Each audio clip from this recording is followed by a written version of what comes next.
여러분이 자기 자신을 어떠한 사람이라고 보기 전까지는 아무도 당신을 인정하지 않을 겁니다. ถ้าคุณมองตัวเองที่เป็นตัวจริงของคุณไม่ได้งั้นคนอื่นก็ยอมรับตัวคุณไม่ได้ 여러분이 이 수련회를 마치고 돌아가면서 가져야 되는 것은 바른 의식입니다. หลังจากเลิกค่ายแล้วสิ่งที่คุณควรมีก็คือความคิดที่ถูกต้องครับ 좀 전에 사모님이 말씀하신 것처럼 하나님의 왕국이 있습니다. อย่างที่ภรรยาอาจารย์แม่บอกไว้ก็คือมีแผ่นดินของพระเจ้านะครับ 그리고 지금 이 땅은 마귀가 통치하고 있는 사단의 왕국입니다. แล้วก็โลกนี้นะครับเป็นแผ่นดินที่พยามารยังครอบครองอยู่ 예수님이 다시 오시기 전까지는 마귀가 이 땅에서 왕노릇할 것입니다. จนถึงพระเยซูเสด็จลงมาอีกครั้งหนึ่งนะครับพยามารทำตัวเหมือนผู้ปกครองที่บนโลกนี้ 그래서 여러분들이 세상을 보고 왜 이런 일이 생길까 마음이 상해서는 안 되겠습니다. จึงแต่ละคนนะครับมองสถานการณ์มองโลกนี้แล้วอย่าเสียใจนะครับ 나는 잘하고 싶은데 왜 이렇게 힘들고 마음이 어렵지라고 낙심해서는 안 되겠습니다. เราอยากจะทำได้ดีกว่านี้ทำไมทำไม่ได้ไม่ต้องท้อใจนะครับ 그거는 말씀을 모르는 상태에 사는 사람들이 그런 행동을 합니다. นี่เป็นสภาพที่ไม่รู้จักพระวจนะของพระเจ้า 여러분이 말씀을 안다면 여러분 바르게 행동할 수 있습니다. ถ้าเรารู้จักพระวจนะของพระเจ้าอย่างดีงั้นเรานะครับตัดสินใจคิดอย่างถูกต้องได้ 왜냐면 말씀이 하나님의 능력이기 때문입니다. เพราะว่าพระวจนะของพระเจ้าเป็นฤทธานุภาพของพระเจ้า 여러분 만약에 회사 일을 할 때 사장님의 말을 듣는다면 เมื่อเราทำงานเราฟังเสียงเท่าแก่ 사장님이 말씀하신 것에 대해서는 능력이 있습니다. สิ่งที่เท่าแก่พูดมามีอำนาจในบริษัทที่นั่น 그래서 내가 가서 그대로 하면은 그 일은 반드시 이루어지게 돼 있죠. เพราะฉะนั้นถ้าเราปฏิบัติตามอย่างที่เท่าแก่สั่งมางั้นจากงานที่เขาฝากมานะครับเราก็ประสบความสำเร็จได้ 여러분 하나님은 하나님의 말씀을 성경에 주셨습니다. พระเจ้าก็เหมือนกันเอาถ้อยคำของพระเจ้าใส่ในพระคัมภีร์ 당신이 거듭난 그리스도인이라면 당신을 움직이게 하는 것은 하나님의 말씀이어야 합니다. เพราะฉะนั้นตั้งแต่คุณได้บังเกิดจากพระเยซูคริสต์นั้นสิ่งที่เคลื่อนไหวชีวิตของคุณนะครับต้องเป็นพระวจนะของพระเจ้า 하나님은 이 어두운 세상 가운데 어떻게 하나님의 능력을 나타내시겠습니까? พระเจ้าสำแดงฤทธิ์อำนาจของพระเจ้ายังไงกับที่บนโลกนี้ที่มีความมืดมนมากมาย 그건 바로 몸된 그리스도의 교회를 통해서 나타내시는 것입니다. คำตอบของมันก็คือคริสตจักรที่เป็นพระกายของพระเยซูคริสต์ที่อยู่ท่ามกลางพวกเรา 여러분 이번에 전국에서 처음으로 이렇게 모인 걸로 알고 있습니다. ครั้งนี้เป็นครั้งแรกที่คริสตจักรตามบ้านเรือนแต่ละที่มาร่วมตัวกันนะครับ 여러분들 다 떨어져서 나는 여기서 이렇게 하고 있었다고 생각했을지 모릅니다. 나는 여기서 나만 이렇게 하고 있다고 생각했을지 모릅니다. คงบางคนคิดว่าทำไมเราเนี่ยมาทำคริสตจักรพันธสัญญาใหม่แล้วหลับใจที่นี่ยังเงียบเหงาไม่ใช่นะครับ 그런데 보십시오. 우리가 이렇게 많습니다. เพราะฉะนั้นวันนี้นะครับเรามาร่วมตัวกัน 그리고 여기 오지 못한 사람들 더 많이 있습니다. คงมีคนที่มีหลายคนที่ยังไม่เข้าร่วมงานนี้ 한 사람이 하나님의 말씀과 부름을 따라 순종했을 때 แค่หนึ่งคนที่รับพระคำของพระเจ้าและปฏิบัติตามนะครับ 많은 사람들이 하나님의 왕국에 들어갔습니다. มีหลายคนนะครับเข้ามาในอาณาจักรของพระเจ้า 아무것도 없는 땅에 주님의 말씀을 따라 순종했을 때 แผ่นดินที่ไม่มีอะไรมีคนหนึ่งที่ปฏิบัติตามพระวจนะของพระเจ้า 하나님의 영은 그와 함께 하셔서 하나님의 일을 하셨습니다. งั้นพระวิญญาณของพระเจ้านะครับทำงานด้วยกับคนที่ปฏิบัติตามพระว 여기서 จนะ 우리가 ของพระ 기억해야 เจ้า 될 것이 있습니다. ในเรื่องนี้นะครับมีสิ่งที่สำคัญ 하나님이 하나님의 일을 할 때는 เมื่อพระเจ้าทำงาน 하나님의 영을 통해서 하신다는 พ 것입니다. ระเจ้าทำงานด้วยพระวิญญาณบริสุทธิ์ 근데 우리가 꼭 기억해야 됩니다. นี่เป็นสิ่งที่เราควรจดจำ 하나님의 영은 귀신이 아니기 때문에 둥둥 떠나리지 않습니다. พระวิญญาณบริสุทธิ์นะครับไม่ใช่วิญญาณผีจึงไม่ใช่มันเข้าเว็บและออกไปเว็บไม่ใช่นะครับ 예수님은 이렇게 성령님에 대해서 소개했습니다. พระเยซูคริสต์แนะนำพระวิญญาณบริสุทธิ์ว่าอย่างนั้น 나와 똑같은 분인데 너희 안에 항상 계시는 분이시다. เขาเป็นผู้ที่เหมือนผมนะครับแต่ว่าเขาเป็นคนที่อยู่กับคุณตลอดชีวิต 그분은 나의 말을 너희에게 생각나게 하시는 เพราะ 분이시다. เยซูคริสต์บอกว่าเขาเป็นผู้ที่ให้คุณลึกถึงพระวจนะที่ผมสอนมา 깨닫게 하시는 분이시다. ให้เข้าใจสิ่งที่ผมสอนมา 너희의 미래를 인도해 주실 분이시다. เป็นผู้ที่นำอนาคตข้างหน้าของคุณ 너희를 도와주시는 분이시다. เป็นผู้ที่ช่วยเหลือคุณ 너희를 위로해 주시는 분이시다. คนที่หนุนใจคุณ 아멘. เอเมน 여러분 하나님의 영은 지금 우리 안에 우리와 함께 거하고 เพ 계십니다. ราะฉะนั้นพระวิญญาณของพระเจ้านะครับอยู่ท่ามกลางพวกเรา 그래서 하나님의 말씀을 받고 우리 김희성 목사님이 움직였을 때 เพราะฉะนั้นมีคนที่ยึดพระคำของพระเจ้าและปฏิบัติตาม 그때는 아무것도 없었습니다. ช่วงนั้นนะครับไม่มีอะไรนะครับ 그런데 하나님의 영이 그에게 역사하셔서 แต่ว่าพระวิญญาณของพระเจ้าทำงานด้วยกับอาจารย์เซนเซอร์นั้น 매일매일 가운데 놀라운 일들을 행하셨습니다. ทุกวันทุกครั้งพระเจ้าทำงานอย่างอัศจรรย์มาก 그래서 기억해야 되는 것입니다. 기억해야 합니다. เพราะฉะนั้นควรจดจำนะครับ 누가 우리와 함께 하십니까? ใครอยู่กับเรา 누가 우리와 함께 하십니까? ใครอยู่กับเรา 대답해 보십시오. ช่วยตอบหน่อยครับ 성령님이 함께 하십니까?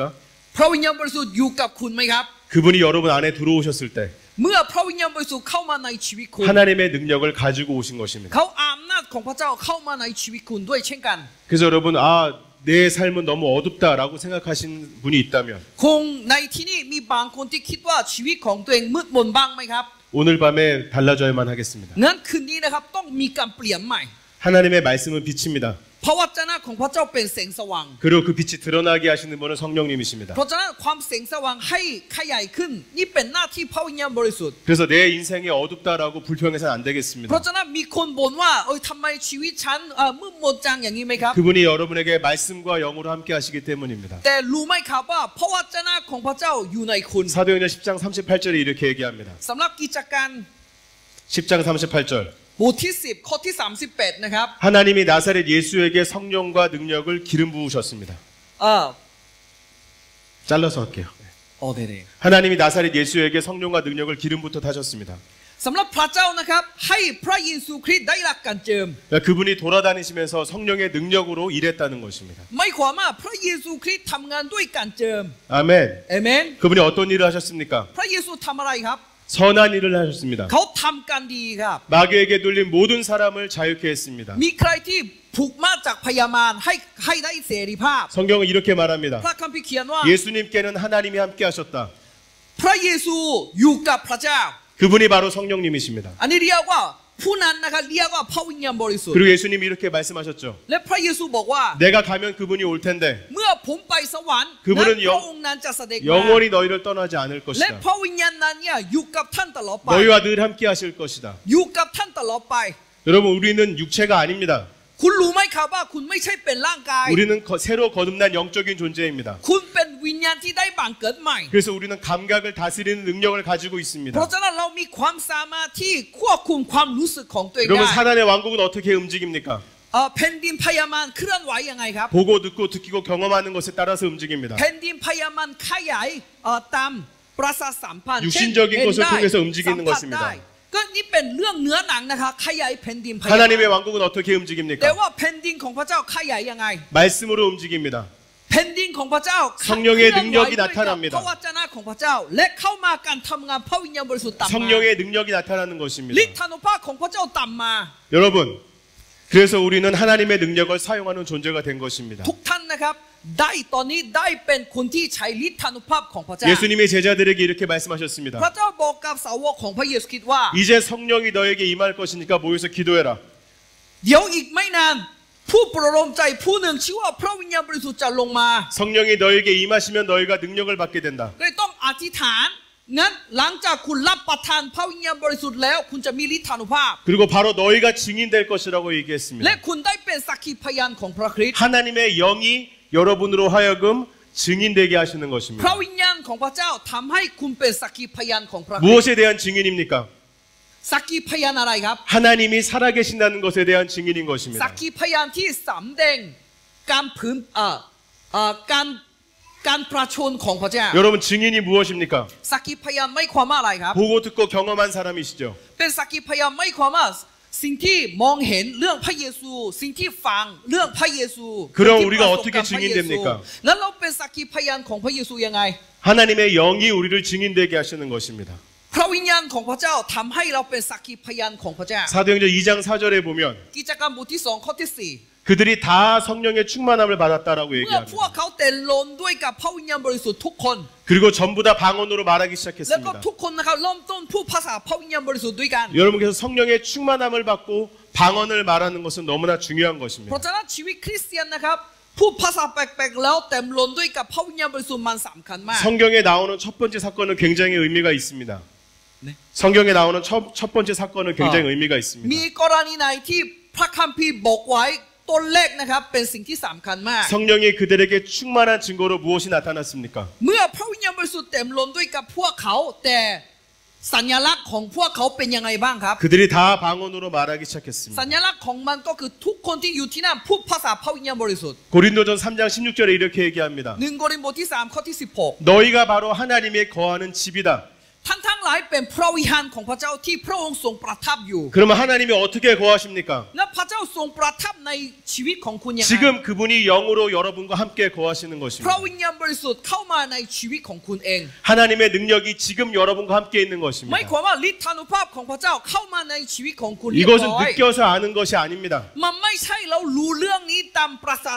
ชาสัมผัสนะครับ 하나님의 영은 우리에게 감각을 주는 분이 아닙니다. พระวิญญาณบริสุทธิ์ไม่ใช่ผู้ที่ให้เรารู้สึกนะครับ 하나님의 영은 우리 가운데 믿음이 역사하도록 하십니다. พระวิญญาณบริสุทธิ์ช่วยให้เสริมสร้างความเชื่อเรา 그래서 지금 하나님의 영이 하시는 일이 있습니다. เพราะฉะนั้นงานของพระวิญญาณบริสุทธิ์ก็คือ 여러분이 그리스도의 증인되는 것입니다. ให้คุณเป็นสักขีพยานของ 여러분 삶에 있는 모든 어둠으로부터 자유케 되는 것입니다. ให้คุณมีเสรีภาพทุกด้านในความมืด 육체의 모든 질병이 치유받는 것입니다. ไม่ความว่าทุกความเจ็บป่วยที่อยู่ในร่างกายหายไป 하나님의 능력은 제한이 없으십니다. ฤทธานุภาพของพระเจ้าไม่มีความจำกัด 여러분이 증인되는 삶을 산다면 เมื่อคุณใช้ชีวิตตามสักขีพยานของ 그것은 하나님의 영의 역사 가운데 살아간다는 것을 의미합니다. ไม่ความว่าเราใช้ชีวิตในพระวิญญาณบริสุทธิ์ 그래서 성경은 이렇게 얘기합니다. เพราะฉะนั้นพระคัมภีร์บอกว่า 세상 사람들은 이것을 이해할 수가 없다. โลกนี้ไม่สามารถเข้าใจได้ 왜냐하면 이것은 영적인 것이기 때문이다. เพราะว่านี่เป็นเรื่องพระวิญญาณ 그래서 사람들이 볼 때는 เพราะฉะนั้นคนอื่นมอง 우리가 이상한 것이죠. คนอื่นมองเราว่าเราเป็นคนแปลกหน้า 왜냐하면 우리는 영으로 살아가기 เพราะว่า 때문입니다. เราดำเนินชีวิตด้วยวิญญาณ 여러분 더 이상 자신을 그냥 한낱 볼품없는 인간으로 봐서는 안 อย่า 되겠습니다. มองตัวเองเป็นคนที่ไม่มีมูลค่า 사도 바울이 이렇게 얘기했습니다. อัครทูตเปาโลบอกว่า 우리 중에 유명한 사람도 없고 돈 많은 사람도 없다. ในเราเนี่ยไม่มีคนชื่อเสียงดัง 그런데 우리 안에 그리스도께서 คน 역사하셔서 ที่มีคนมั่งมีก็ไม่มีเพราะฉะนั้น 우리를 세상에 드러내고 พระคริสต์ 계신다. ทำงานในเราและสำแดงพระคริสต์ในเรา 그들이 그리스도인들을 통해서 하나님의 살아계심을 보았습니다. เพราะฉะนั้นคนที่อยู่รอบข้างนะครับเห็นพระคริสต์ที่อยู่ในพวกเขา 할렐루야. ฮาเลลูยา 여러분 의식을 바꿔야만 합니다. เราควรจะเปลี่ยนความคิดของตัวเอง 하나님의 영이 여러분 안에서 역사하시도록 ตอนนี้พระวิญญาณของพระเจ้าทำงานในคุณ 그분을 허락해 드려야만 합니다. ยอมให้พระวิญญาณบริสุทธิ์ 성경은 성령님에 대해서 소개할 때 เรื่องพระคัมภีร์นะครับเมื่อแนะนำพระวิญญาณบริสุท 그분은 ธิ์ 매우 신사적이라고 얘기했습니다. ก็พระคัมภีร์ก็แนะนำพระวิญญาณว่าเขาสุภาพ 그래서 그분은 환영하는 곳에 역사하실 수 จึง 있습니다. เขาทำงานได้ที่ต้อนรับพระวิญญาณบริสุทธิ์ 여러분 제가 잘 모르는 사람을 만나가지고 일을 한다면 เมื่อเราพบกับคนที่ไม่รู้จักกันมา 저는 마음을 닫고 있을 것입니다. นะผมนะครับปีใจมาก่อนและ 왜냐하면 이 ทำงานกับ 사람이 เขา 사기꾼일 수도 있기 เพ 때문입니다. ราะว่าเราไม่รู้ว่าเขาเป็นคนเป็นยังไง 그런데 제가 아주 친한 친구를 만난다면 แต่ว่าเมื่อผมพบกับเพื่อนสนิท 멀리서부터 환영하면서 뛰어오겠죠. ก็มันตั้งแต่เราอยู่เดินทางไกลเนี่ยผมจะวิ่งไปกระโดดไปหา 그리고 เขา 내가 가지고 있는 좋은 것과 และมีสิ่งดีที่ผมมีอยู่ 그가 가지고 있는 좋은 것이 และสิ่งดีที่เขามีอยู่ 함께 연합하여서 ให้ร่วมมือกัน 좋은 결과를 낼 และ 것입니다. ให้ออกผลอย่างดี 하나님의 영은 พระวิญญาณบริสุทธิ์นะครับ 환영하는 곳에 역사하십니다. ทำงานด้วยที่ต้อนรับพระวิญญาณบริสุทธิ์ 환영하는 첫 번째 방법이 무엇입니까? เราต้อนรับพระวิญญาณยังไง 하나님의 말씀을 통해서 그분을 아는 것입니다. คือรู้จักพระวิญญาณบริสุทธิ์ตามพระวจนะของพระเจ้า 그래서 여러분이 갖고 있는 이 새로운 피조물에 대한 그 새가족관과 고백 기도집이 중요합니다. เพราะฉะนั้นอาวุธที่แต่ละคนใช้อยู่คือหลักความเชื่อกับศีลความเชื่อสำคัญมาก 그것을 통해서 여러분 하나님의 영을 환영하십시오. โดยพันทางสองคู่มือนี้นะครับสามารถเราต้อนรับพระวิญญาณบริสุทธิ์ดีกว่าเดิม 그 진리가 당신 마음 가운데 뿌리 내리도록 해야 합니다. ความจริงที่อยู่ที่นั่นให้ลาดลงลึกขึ้นนะครับ 당신이 그것을 열어서 펴서 소리내서 읽기 시작하면 เมื่อคุณเปิดหนังสือเล่มนี้และ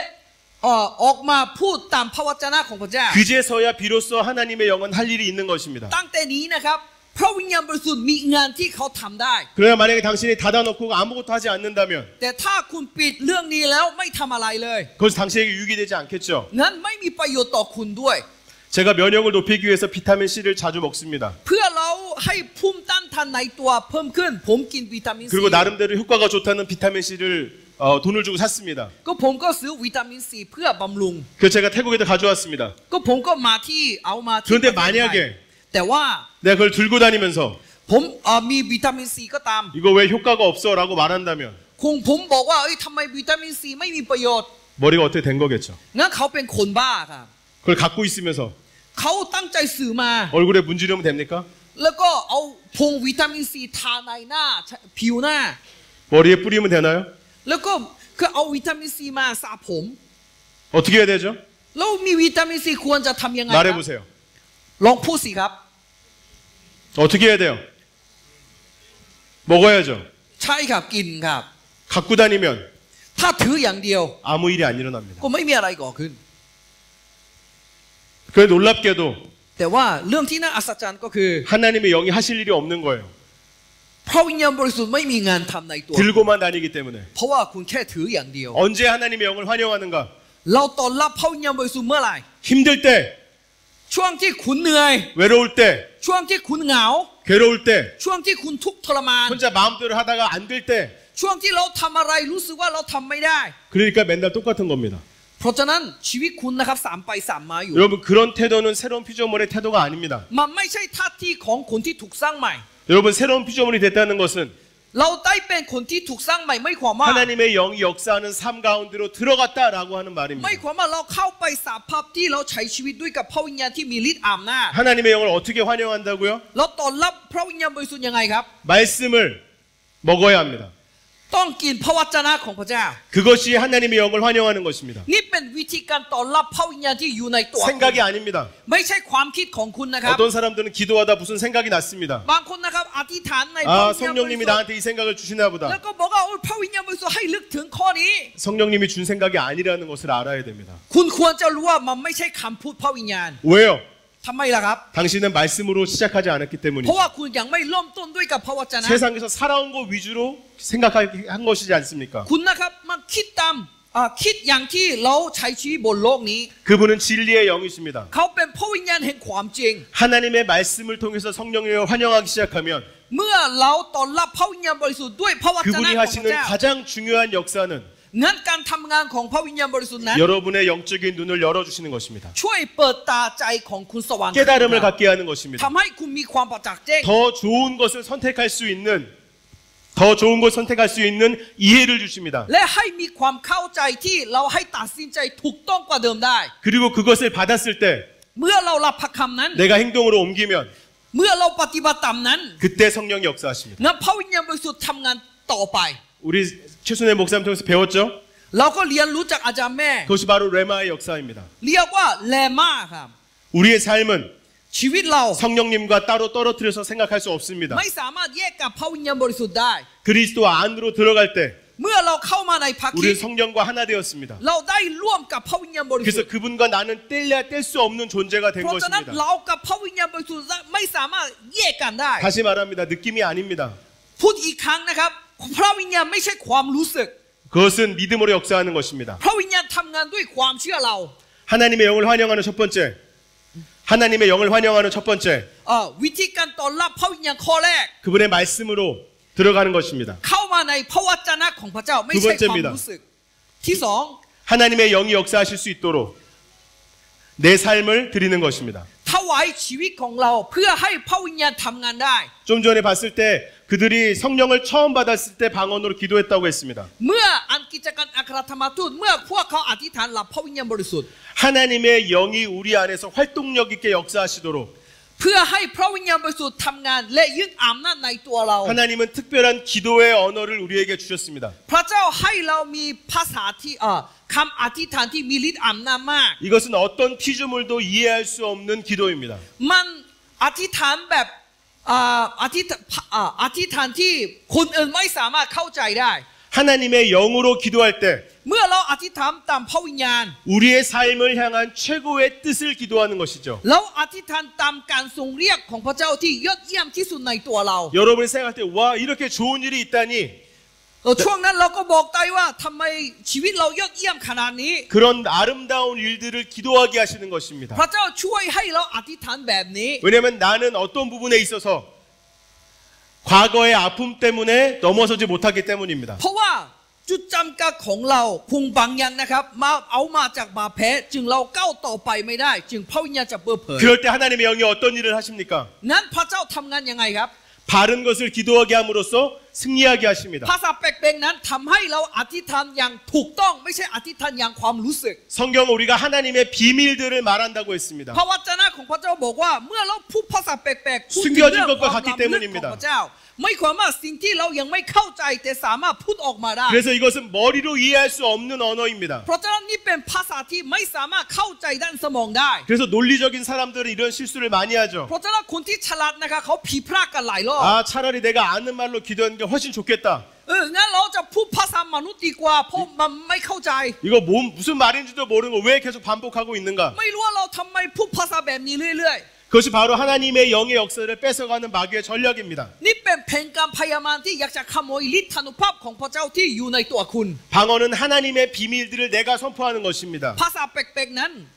ทำให้เราพูดตามความล้ำลึกของพระเจ้า 왜 내가 선포해야 합니까? ทำไมเราต้องพูดนั้น 내 삶의 역사가 일어나야 되기 เพ 때문입니다. ราะว่าอันนี้ต้องก่อขึ้นจากชีวิตของตัวเอง 여러분 어떻게 구원받았습니까? คุณได้รับความรอดยังไงครับ 내가 예수님을 영접했죠. คุณเองต้อนรับพระเยซูคริสต์เอง 내가 그분이 내 안에 들어오시도록 허락해 드렸습니다. เราเองยอมรับพระเยซูเข้ามาในชีวิตของตน 하나님은 사람에게 제한 받으십니다. พระองค์นะครับถูกจำกัดจากมนุษย์ 왜냐하면 성경에 우리가 그분과 같은 형상으로 지어졌다고 말하기 เพ 때문입니다. ราะว่าพระคัมภีร์เขียนว่ามนุษย์นะครับถูกสร้างมาตามแบบพระฉายาของพระเจ้า 그래서 마귀는 사람들을 위협하고 조종하지만 เพราะฉะนั้นพยายามนะครับบังคับคนควบคุมคน 하나님의 영이 하시는 일은 แต่ว่างานของพระวิญญาณ 우리를 위협하는 것이 아니고 ไม่ใช่ให้เรากลัว 우리가 허락하기를 기다리고 계시는 พ 것입니다. ระวิญญาณบริสุทธิ์รอจนถึงเรายอมรับเขา 그래서 우리가 하나님의 영이 활성화되도록 방언으로 기도하면 เพราะฉะนั้นเมื่อเรายอมรับพูดภาษาแปลกๆนะครับ 우리 삶을 향한 최고의 말들을 우리가 풀어놓는 것이 แล้ว 됩니다. เราก็อธิษฐานตามสิ่งที่ยอดเยี่ยมในตัวเรา 그리고 이 시간이 지나면 지날수록 แล้วก็ยิ่งอธิษฐานมากขึ้น 그 일이 여러분 삶에 나타나게 되는 것을 압니다. สิ่งที่คุณพูดตามความยอดเยี่ยมของพระเจ้านะครับก่อขึ้นในตัวคุณด้วย 할렐루야, ฮาเลลูยา 할렐루야. ฮาเลลูยา 여러분 이 방언으로 많이 말해야 합니다. เพราะฉะนั้นคุณนะครับควรจะพูดภาษาแปลกๆมาก 그리고 ขึ้น 열렬하게 말해야 됩니다. และพูดมากขึ้นกว่าเดิม 어떤 사람들이 이렇게 질문합니다. คนอื่นนะครับถามผมบ้างว่า 그럼 나는 뭘 기도해? 내 머리로는 뭘 기도해야 됩니까? งั้นสมองของเราควรจะอธิษฐานอะไรบ้าง 가장 원하는 것을 말하십시오. พูดตามสิ่งที่คุณต้องการอย่างเดียว 입으로는 방언을 하고 ปากเนี่ย 마음으로는 พูดภาษาแปลก 가장 원하는 것을 기도하십시오. ๆแต่จิตใจเนี่ยอธิษฐานตามสิ่งที่คุณปรารถนา 시간이 지나면 นั้นยิ่งใช้เวลานานขึ้น 당신은 기도 안으로 들어가게 될 นั้น 것입니다. คุณเข้าไปในคำอธิษฐานจริง 그리고 훈련되기 시작하면 ๆ แล้วก็คุณได้ฝึกอบรมกัน 로마서 8장에 말하는 것처럼 นั้นโยชัวบทที่โยชัวบอกไว้ 하나님의 영으로 나는 인도받고 있구나라고 확인하게 될 นั้น 것입니다. เราก็มั่นใจได้ว่าโอ้เรากำลังดำเนินตามการทรงนำของพระวิญญาณบริสุท 그럼 ธิ์ 무엇입니까? อันนี้ไม่ความว่า 하나님의 왕국에서 성령과 함께 사는 법을 배우는 것이죠. เรามั่นใจได้ว่าอันนี้แหละเราวิธีการเรียนรู้การดำเนินชีวิตในพระวิญญาณบ 우리가 ริ 이 สุทธิ์ 땅에 살 때는 เมื่อเราใช้ชีวิตบนโลกนี้ 공부하고 일을 배워서 했다면 เราเรียนหนังสือและฝึกงานแล้วทำงาน 여러분 하나님의 나라에도 하나님의 방식대로 살아가는 법이 있습니다. แผ่นดินสวรรค์ก็เหมือนกันมีวิธีการพระเจ้าทำงาน 만약 어떤 사람이 평생 오른손으로 글씨를 썼습니다. คงบางคนนะครับจะเขียนหนังสือตามมือขวาใช่ไหมครับ 근데 다치게 됐어요. แต่ว่าเราอุบัติเหตุจึงใช้ขวามือ 그래서 ไม่ 지금 ได้ 오른손으로 글을 쓸 수가 เลย 없습니다. เราไม่สามารถเขียนหนังสือได้จากขวามือ 그러나 일을 해야 되니까 왼손으로 글씨를 쓰기 시작하겠죠. แต่ว่าเราต้องทำงานงั้นจะเราเริ่มใช้มือซ้ายใช่ไหมครับ 근데 좀 쓰다가 เราก็จะเขียน 아 도저히 안 되겠다라고 연필을 버리는 사람이 แล้วก็ 있겠습니까? มีคนที่บอกว่าโอ้ยมันลำบากมากก็เลยทิ้งปากกาเลย 그 일을 하면 돈은 버는데요. ก็ถ้าเราไม่ทำงานเนี่ยไม่เขียนนะครับเราไม่สามารถหาตังค์ได้ 그것이 나와 우리 가족을 먹고 살게 하는데요. ถ้าเราไม่เขียนเนี่ยไม่สามารถเลี้ยงครอบ 하다 ครัว 멈추는 เราได้ 사람은 아무도 없을 것입니다. ถ้าเราไม่ทำงานงั้นครอบครัวเราอดอาหาร 오른손만큼 쓸 수 있을 때까지 연습하겠죠. เพราะฉะนั้นเรานะครับฝึกมือซ้ายจนถึงเราเขียนแบบมือขวาได้เลย 잘 들으십시오. ฟังดีๆนะครับ 하나님 나라의 왕국에서 แผ่นดินของพระเจ้า 살아가는 방법이 있습니다. มีวิธีการดำเนิน 그것은 ชีวิต 이제 ในแผ่นดิน 하나님의 สวรรค์ 영과 더불어 함께 살아가는 것입니다. นี่เป็นวิธีการดำเนินชีวิตด้วยกับพระวิญญาณบริสุท 그래서 ธิ์ 고백기도집에 말하는 것처럼 เพราะฉะนั้นหนังสือสารภาพคำอธิษฐานสารภาพพระคำของพระเจ้านะ 우리는 인간의 능력만 사용하는 것이 아니게 되는 것입니다. ให้เรารู้ว่าเราใช้ชีวิตตามฤทธานุภาพของ 우리는 พระเจ้า 하나님이 우리 안에 넣어주신 생명의 능력을 가지고 살아가는 것입니다. เรานะครับดำเนินชีวิตด้วยฤทธานุภาพของพระเจ้าที่อยู่ข้างในเรา 오늘 오후에 빅씨가 재정분해서 우리에게 얘기해 줬습니다. ตอนบ่ายนะครับพี่บิ๊กสอนการเงิน 우리가 알지 못하면 발전할 수 없겠죠. ถ้าเราไม่รู้นะครับพัฒนาขึ้นกว่านี้ไม่ได้ 그래서 말씀을 통해서 어떤 삶이 있고 좋은 것이 있는지 아는 게 먼저입니다. เพราะฉะนั้นก่อนที่ทำอะไรเรียนรู้ว่าพระวจนะของพระเจ้า 그리고 สอน 그것을 เราอะไร 이해하기 시작해야 됩니다. แล้วก็ถ้าหลังจากเข้าใจแล้วนะครับ 반복해서 들으면서 ฟังแล้วฟังอีก 훈련해 가면서 ฝึกอบรมแล้ว 내 ฝึกอบ 삶에 รมอีก 적용하는 것이죠. และให้ใช้ในชีวิตประจำ 그리고 วัน 영으로 기도하기 시작하면 และหลังจากนั้นเราก็พูดภาษาพระวิญญาณบ 하나님의 ริสุทธิ์ 성령께서 역사하기 시작합니다. งั้นพระวิญญาณบริสุทธิ์ก็ทำงานตามนั้นเลย 그래서 빅씨의 이야기가 내 이야기가 되게 하시는 เพ 것이죠. ราะฉะนั้นให้สิ่งที่เราเรียนรู้จากพี่บิ๊กนะครับให้เป็นเรื่องของคุณครับ 자, 그 사이에 누가 역사하고 นั้น 계십니까? ระหว่างนั้นนะครับใครทำงานครับ 따라하십시오. 성령님. พูดตามนะครับพระวิญญาณบริสุทธิ์ 크게 말하세요. พูดตามนะครับพระวิญญาณบริสุทธิ์ 성령님이 역사하십니다. พระวิญญาณบริสุทธิ์ทำงาน 아멘. เอเมน 여러분, 우리는 하나님의 능력으로 살아가는 특별한 존재입니다. คุณเป็นคนที่ใช้ชีวิตด้วยฤทธานุภาพของพระเจ้า 그래서 나 혼자 무서워라고 생각할 필요가 없습니다. โอ้ยเราอยู่คนเดียวโอ้ยน่ากลัวจังไม่ต้องคิดแบบนี้ 에베소서에 바울이 이렇게 얘기했습니다. เอเฟซัสเปาโลบอกว่า 하나님의 성령으로 너희를 인쳤다. พระวิญญาณบริสุทธิ์ประทับตราชีวิตคุณ 성령 안에 봉인되었다는 얘기입니다. ไม่ความว่าพระเจ้าปกป้องชีวิตคุณเรียบร้อยแล้ว 아무도 여러분을 빼내갈 수 없습니다. ไม่มีใครสามารถให้คุณออกจากการ 누가 ประทับ 여러분을 ตราพระเจ้าได้ 만지겠습니까? 누가 여러분을 만지겠습니까? มีใครทำลายคุณได้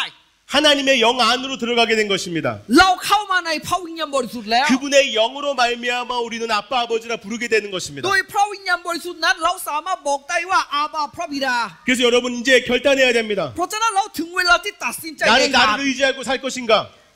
나를 의지하고 살 것인가? เราพึ่งพิงไว้กับตัวตนเอง 아니면 하나님의 영과 함께 살아갈 หรือ 것인가? เราพึ่งพิงด้วยกับพระวิญญาณบริสุทธิ์ 시간이 좀 걸리지만 그렇게 살아가는 것을 배울지 เรา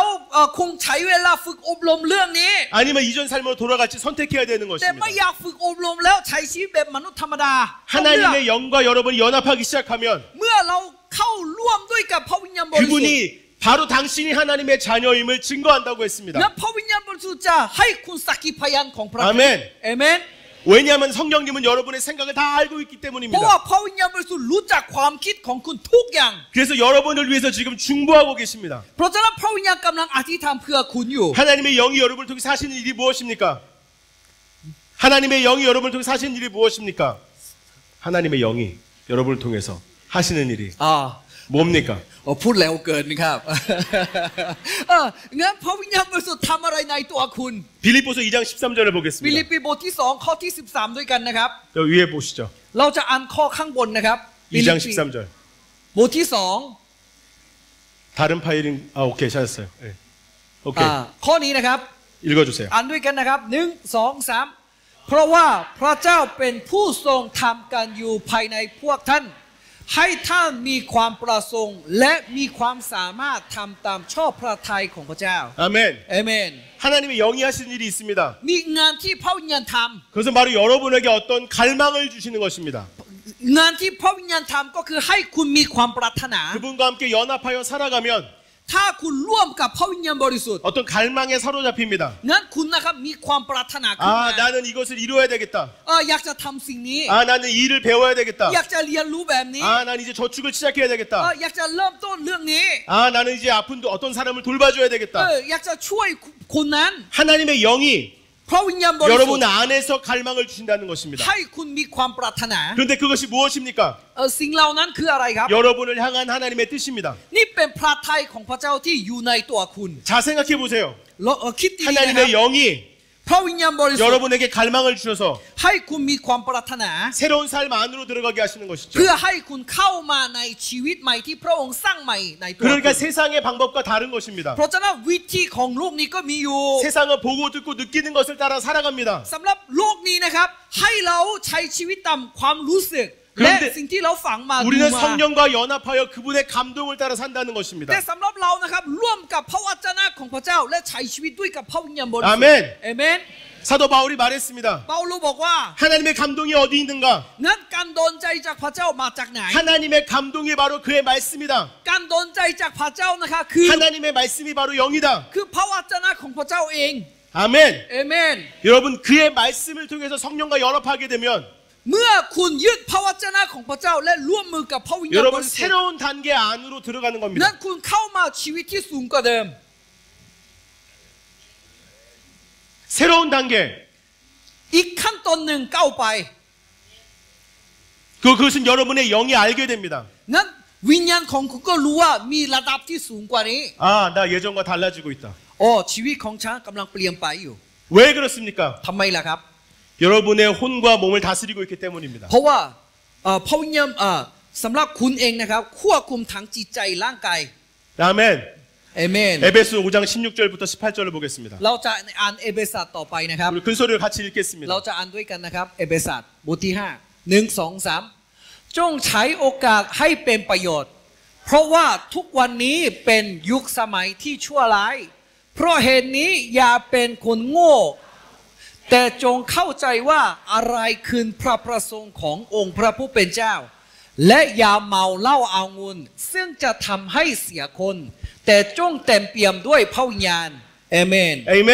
เอเมน 성경이 뭐라고 말합니까? พระคัมภีร์บอกว่ายังไงครับ 이 시대는 악하다. สมัยนี้ชั่วร้าย 그래서 너희들은 จึง 시간을 아껴야 한다. คุณควรจะประหยัดเวลา 한번 따라서 하겠습니다. 이 세대는 악합니다. พูดตามหน่อยครับ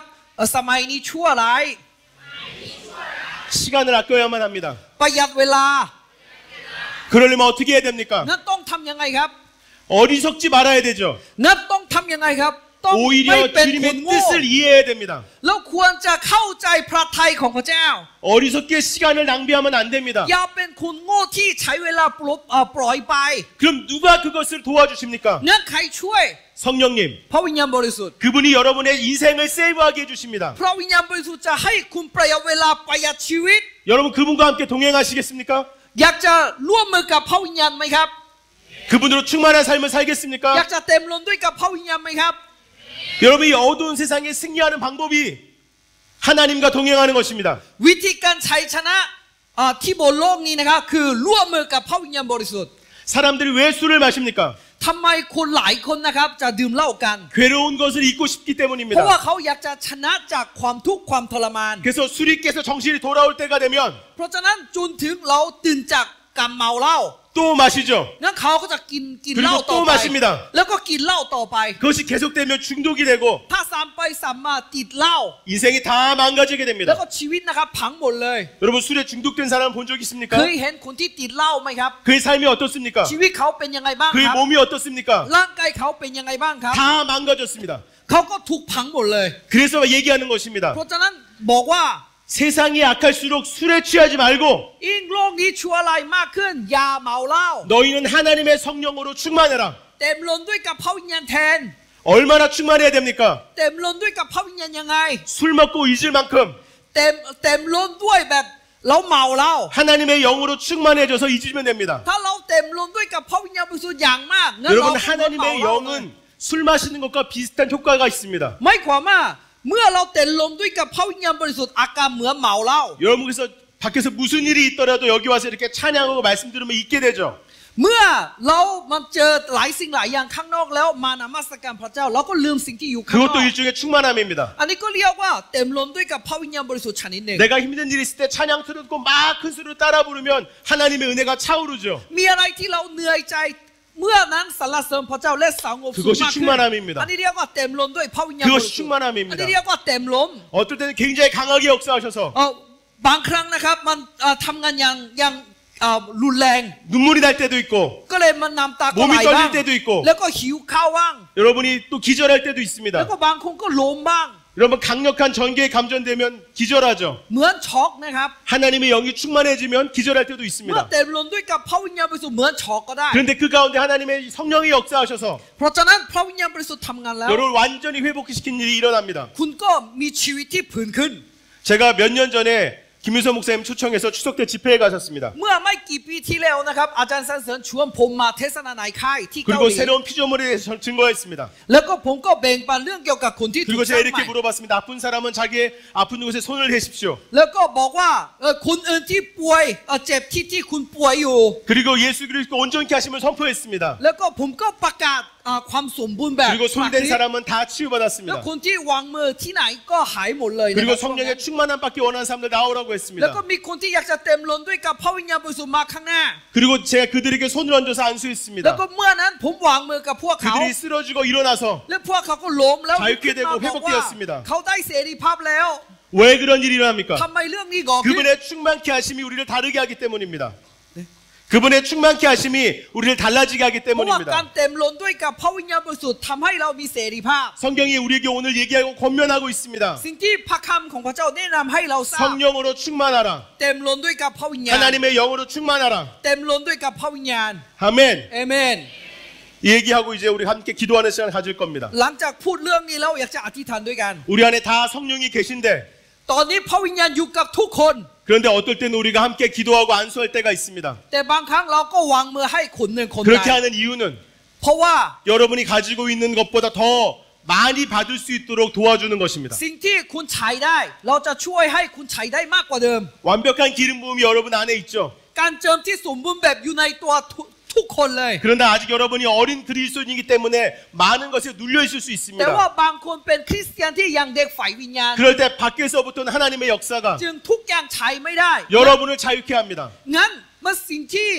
การทำงานของพระวิญญาณบริสุทธิ์ที่อยู่ภายนอกทำงานในคุณได้ 치유하시기도 하고 บางครั้งรักษาโรค 어떤 예언의 말씀을 통해서 자유케 하시기도 บางคน 합니다. เผยพระวจนะแล้วให้เสรีภาพ 그런데 오늘 처음에 얘기했던 것처럼 อย่างที่ผมบอกตั้งแต่แรก 그럴 때 가장 중요한 태도는 무엇이냐면 ท่าทีที่สำคัญที่สุดในวันนี้ 받으려고 해야 됩니다. ต้องมีท่าทีที่อยากจะรับสิ่งเหล่านั้น 제가 그 이후에도 여러 번 태국 집회에 갔습니다. ผมนะครับหลังจากนั้นจะไปเข้าค่ายด้วยกับอาจารย์สันเสริญหลายครั้ง 갈 때마다 하나님의 영이 굉장히 강력하게 ทุก 역사하셨습니다. ครั้งที่ผมไปนะครับพระเจ้าทำงานในที่นั่น 왜 역사하셨을까요? ทำไมพระเจ้าทำงาน 제가 특별한 사람이기 때문에 역사하십니까? ผมเป็นคนพิเศษจึงพระเจ้าทำงานไหมค 절대 รับ 그렇지 않습니다. ไม่ใช่เลยนะครับ 제가 하는 일을 여러분 똑같이 할 수 있습니다. สิ่งที่ผมทำได้อยู่คุณก็ทำได้อยู่ 여러분 เช่น 이제 กัน 복음 들고 돌아가게 되면 เมื่อคุณกลับจากค่ายนี้ 오늘 보고 경험하고 깨달은 대로 똑같이 สิ่ง 행동하십시오. ที่คุณเรียนรู้สิ่งที่ประสบการณ์มาเนี่ยทำในที่ที่คุณอยู่ 그러면 하나님의 영이 똑같은 열매를 여러분의 삶에 나타나게 하실 งั้นพระ 것입니다. วิญญาณบริสุทธิ์สำแดงผลแห่งพระวิญญาณให้ในชีวิตคุณ 아멘. เอเมน 하나님의 영이 지금 역사하고 พระ 계십니다. วิญญาณบริสุทธิ์กำลังทำงานอยู่ 우리 가운데 충만하십니다. เต็มล้นด้วยกับพวกเรา 그래서 우리 이 시간에 기도할 때 เพราะฉะนั้นเมื่อเราอธิษฐานด้วยกันตอนนี้ 여러분 뜨겁게 기도하시고 옆 사람을 잊어야 합니다. เราอธิษฐานอย่างจริงจังจน 옆사람한테 เราลืมคน 신경 쓰지 ข้าง 마십시오. ๆไม่ต้องสนใจคนข้าง 그리고 제가 앞에서 콜링할 때 해당되는 사람만 나오면 됩니다. ๆ และเมื่อผมเรียกบางอย่างจะถ้าเกี่ยวข้องกับของตัวเองจะมาข้างหน้าได้ 그렇지 않은 사람들은 자리에서 일어나서 기도해도 되고 앉아서 기도해도 ถ้า 상관없습니다. คนที่ไม่เกี่ยวข้องกับผมเรียกแค่อธิษฐานต่อไป 오늘 하나님이 놀라운 일을 우리 가운데 행하실 것입니다. วันนี้พระเจ้าจะทำงานแบบยิ่งใหญ่นะครับ 아멘. เอเมน 다시 한번 마무리하면서 말하겠습니다. เราจะสรุปอีกหนึ่งรอบนะครับ 우리는 하나님의 영과 하나 되도록 지어졌습니다. เรานะครับถูกสร้างมาเพื่อร่วมงานกับพระเจ้า 지금 그분의 영이 우리 가운데 역사하고 ต 계십니다. อนนี้พระวิญญาณบริสุทธิ์ทำงานในเรา 우리 안에 우리와 함께 거하십니다. อยู่ด้วยกับพวกเรา 이제 우리는 그분과 하나이기 때문에 เพราะว่าเราตรงนี้อันหนึ่งอันเดียวกับพระวิญญาณ 걱정하거나 두려워할 필요가 จึงเรา 없습니다. ไม่จำเป็นต้องห่วงหรือเครียดหรือกลัว 그분의 영으로 기도하게 되면 เมื่อเราอธิษฐานตามพระวิญญาณบริสุทธิ์ 최고의 길로 우리의 삶을 인도해 พระ 주십니다. วิญญาณบริสุทธิ์นำให้เราเข้าไปที่ทางที่ยอดเยี่ยมที่สุดเปิดเผยเปิดตาใจเราสว่างขึ้น 새로운 삶 안으로 들어가게 และ 하십니다. ให้เราเข้าไปชีวิตที่ยอดเยี่ยมกว่าเดิม 아멘.